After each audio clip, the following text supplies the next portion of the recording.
बिस्मिल्लाहिर्रहमानिर्रहीम। अस्सलामुअलैकुम। कैसे हैं आप सब लोग? उम्मीद करती हूँ कि सब ठीक ठाक होंगे, अपने घरों में खुश और आबाद होंगे। मैं अल्हम्दुलिल्लाह बिल्कुल ठीक ठाक। शुक्र है अल्लाह पाक की ज़ात का करोड़ों दफ़ा। जी जनाब, तो व्लॉग स्टार्ट हो रहा है मॉर्निंग से। एज़ यूजुअल हर लेडी जो है वो अपना जो मॉर्निंग है वो स्टार्ट करती है किचन से। तो बस मैं भी फटाफट से आई थी किचन में और बच्चों के लिए नाश्ता बनाना था और लंच तैयार करना था। बस फटाफट से मैंने इनके लिए लंच तैयार किया और इनका नाश्ता रेडी करके इनको दिया, हस्बैंड को, नंद को और बच्चों को। तो आज जो मैं आप लोगों के साथ कुछ ग्रॉसरी शेयर करूंगी, एक बिरयानी की रेसिपी शेयर करूंगी इस व्लॉग में, और साथ ही साथ जो टिप्स मैं आपको आज हैबिट्स जो आप लोगों के साथ शेयर करने जा रही हूँ, जो कि मैंने ख़ुद पे इम्प्लीमेंट की हैं, तो मुझे बहुत बेनिफिट हुआ है, तो वो मैं आप लोगों के साथ शेयर करूँगी। तो चलिए स्टार्ट करते हैं। हैबिट्स कुछ जैसे थंबनेल से आपको पता चल ही गया होगा, रिलेटेड हैं जी। घर को छोड़ने से पहले हमें कौन कौन से ऐसे काम हैं जो लाजमी तौर पे एज़ आ हाउसवाइफ, एज़ आ होम मेकिंग जो है वो कर लेने चाहिए।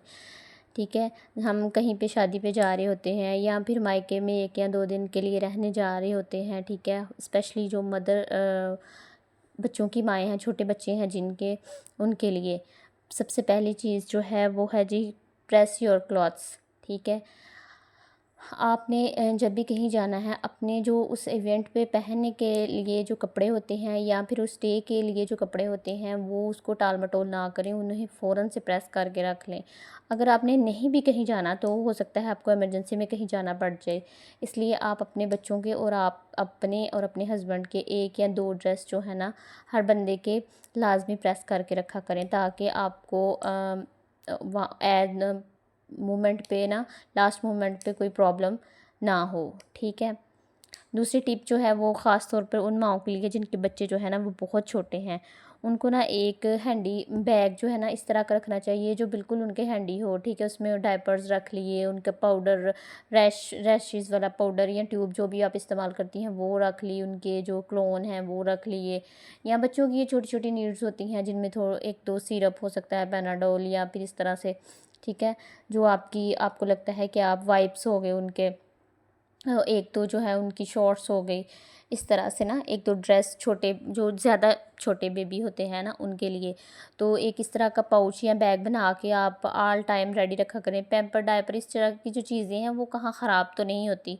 ठीक है, तो ये है कि जब भी आपको कहीं निकलना पड़ जाए फ़ौरन से तो आप उसको बस लें और जल्दी से आप जाएँ। ठीक है, दूसरी चीज़ ये हो गई जी। नेक्स्ट जी मैं आप लोगों के साथ शेयर कर रही हूँ कि ड्राई योर वेट क्लॉथ्स। जब भी आप कहीं पे जाते हैं, वो छोटे बच्चों की माँ हो या बड़े लोग हों, जब भी वो फेस वॉश करते हैं या फिर वो रेडी होते हैं तो कुछ ना कुछ उनके कपड़े जो है ना वो गीले हो ही जाते हैं, बाजू हो गए या इस तरह से बच्चों को शार दिलाते हुए या वैसे। तो कोशिश किया करें कि उन कपड़ों को जो है ना वो आप कहीं खुली जगह में फैला दें या धूप में फैलाएं। नहीं, अगर धूप में फैला सकते तो आप उनको कहीं चारपाई पे या इस तरह से ना उनको फैला दें, ताकि वो अगर वो आप फ़ौरन से उसको लॉन्ड्री बास्केट में डाल देंगी तो वो उसके ऊपर इतने पक्के जो है ना स्टेन लग जाएंगे कि 1-2 दिन तक के वो दोबारा नहीं उतरेंगे।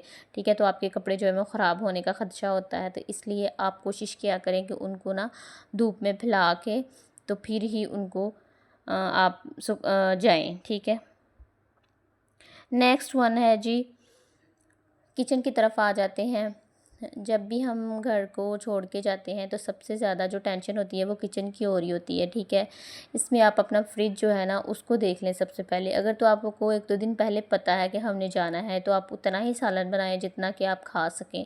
ठीक है, उसके अकॉर्डिंग ही फ्रिज में जो चीज़ें हैं वो फ्रीज़ करें। अगर आपके लेफ़्ट ओवर सालन है या फिर कोई और चीज़ है जो कि आपने रखी हुई है, तो यहाँ अगर तो मोहल्ले में आपका कोई लेन देन है तो आप उनको दे दें। अदरवाइज़ आप इस तरह करें कि सारी चीज़ें जो है ना वो फ्रीज़र में शिफ्ट करें और फ्रिज को बंद कर दें, ताकि वो चीज़ें जो है वो ख़राब भी ना हो और आपकी पीछे से लाइट जो है ना वो भी ज़ाया ना हो।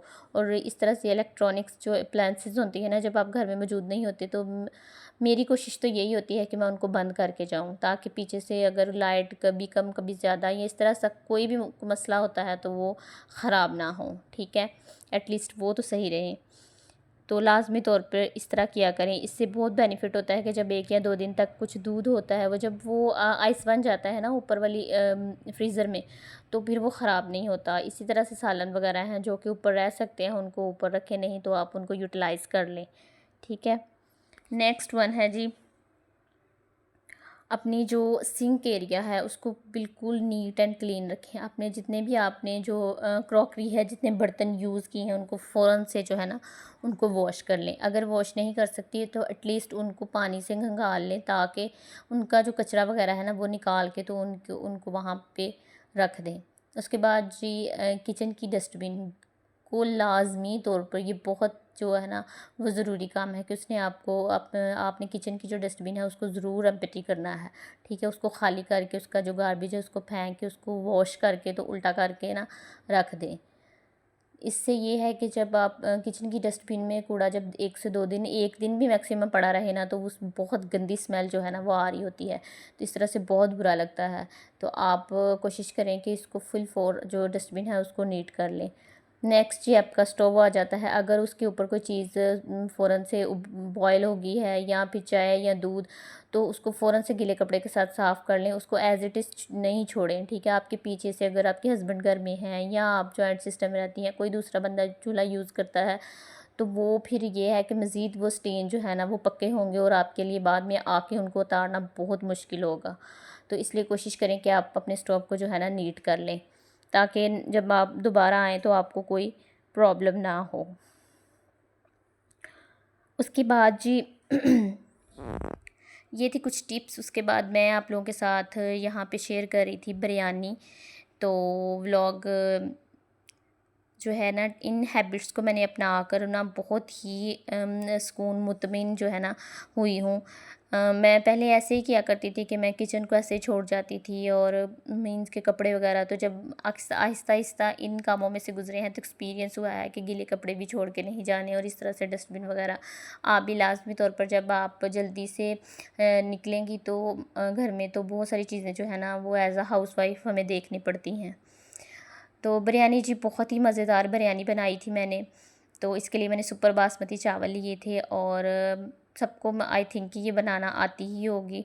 अगर आप इसकी फुल रेसिपी जो है ना वो चाह रहे हैं तो वो उसके लिए मुझे कमेंट करें, मैं आपको फुल रेसिपी जो है ना इसकी दूँगी। ये बहुत ही मज़ेदार और डिलीशियस सी मेरी जो है ना रेसिपी रेडी हुई थी। तो ये बस मैं अभी ये कलर लगा के तो मैं इनको बस इसकी लेयर्स जो हैं वो लगाने वाली हूँ। ये देखें जी। तो ये बहुत मज़ेदार स्पाइसी सी बिरयानी थी। उसके अलावा मैंने आप लोगों के साथ ग्रोसरी शेयर की है। ठीक है। तो अगर आप लोग भी चाहते हैं कि मैं आप लोगों के साथ अपनी डेली मंथली जो ग्रोसरी है वो शेयर करूं कि किस तरीके से मैं वो जो है सारी ग्रोसरी घर का ख़र्च मैनेज करती हूं, तो मैं आप लोगों के साथ शेयर करूं, तो मैं लाजमी आप लोगों के साथ उसको ना किसी और ब्लॉग में, फुल ब्लॉग बल्कि आप लोगों के लिए बनाऊंगी। आप मुझे कमेंट में बताइएगा। ठीक है। तो बिरयानी में ये है कि लेमन, खीरा और इस तरह से चीज़ें जाए ना तो ये बहुत ही मज़े की लगती हैं। तो यहाँ पे एक नई चीज़ मैंने ट्राई की थी कि मैंने ना एक झोल बनाया था, जिसमें टमाटर और फ्राई की हुई प्याज और उसको ना चाट मसाला, तो इनको मैंने ना एक मिक्स कर लिया था एज सेपरेट। तो उनको मैं साथ साथ लेयर्स के अंदर लगाती जा रही थी, जिससे ना जो मसालेदार बिरयानी होती है ना वो बनती है, और बहुत ही मज़ा आता है। कभी आप ट्राई कीजिएगा तो आपको लाज़मी ये बहुत मज़ेदार लगेगी। ये देखिए जी, माशाल्लाह से बिरयानी मेरी बहुत मज़ेदार और लज़ीज़ बनी थी। अब ये है कि मैं तो वॉइस ओवर कर रही हूँ तो मेरे मुंह में पानी आ रहा है। बस जी, मेरा व्लॉग जो है वो यहीं तक था। आपको हैबिट्स जो मैंने शेयर किए हैं वो पसंद आई हुई हो तो लाज़मी जो है ना मुझे बताइएगा, और मेरे चैनल को सब्सक्राइब कीजिएगा और शेयर कीजिएगा। अल्लाह हाफ़िज़।